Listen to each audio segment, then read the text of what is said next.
ఏలూరు జిల్లా చేబ్రోలులో నలుగురి మరణం తీవ్ర విషాదాన్ని నింపటమే కాదు ఎన్నో ప్రశ్నలకి కారణమైంది.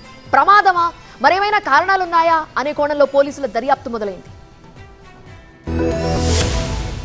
ఏలూరు జిల్లాలో విషాదకర ఘటన చోటు చేసుకుంది. ఉంగుటూరు మండలం చేబ్రోలు రైల్వే స్టేషన్ సమీపంలో రైలు ఢీకొనడంతో ఒకే కుటుంబానికి చెందిన నలుగురు దుర్మరణం పాలయ్యారు. వెంటనే సమాచారం అందుకున్న రైల్వే పోలీసులు సంఘటనా స్థలానికి చేరుకుని సహాయక చర్యలు చేపట్టారు. ఈ ఘటనపై కేసు నమోదు చేసిన పోలీసులు ప్రమాదమా లేక ఆత్మహత్యనా అన్న కోణంలో దర్యాప్తు మొదలుపెట్టారు. చెర్లపల్లి షాలిమార్ ఎక్స్ప్రెస్ రైల్ ఈ నలుగురిని ఢీకొట్టింది. ఈ ప్రమాదంలో ముగ్గురు మహిళలు, ఒక పురుషుడు అక్కడికక్కడే మృతి చెందారు. రైలు వేగంగా ఢీకొనడంతో మృతదేహాలు ఛిద్రమయ్యాయి. మృతదేహాలను స్వాధీనం చేసుకుని పోస్టుమార్టం నిమిత్తం సమీప ప్రభుత్వ ఆసుపత్రికి తరలించారు. ప్రస్తుతం మృతుల వివరాలు గుర్తించడానికి రైల్వే పోలీసులు ప్రయత్నిస్తున్నారు. ఒక మృతదేహం దగ్గర షేక్ హసీనా పేరుతో ఉన్న ఏటీఎం కార్డు లభించగా మరో మృతదేహం దగ్గర ఆర్టీసీ పార్కింగ్ పాస్ స్వాధీనం చేసుకున్నారు పోలీసులు. వీటి ఆధారంగా మృతుల వివరాలను గుర్తించే పనిని వేగవంతం చేశారు. ఈ ఘటన ప్రమాదవశాత్తు జరిగిందా లేక ఆత్మహత్య చేసుకున్నారా అన్న కోణంలో పోలీసులు దర్యాప్తు చేస్తున్నారు. రైల్వే ట్రాక్ దగ్గరకు వారు ఎలా వచ్చారు, ఈ ప్రమాదానికి ముందు వారి పరిస్థితి ఏంటి అనే అంశాలపై విచారణ చేస్తున్నారు.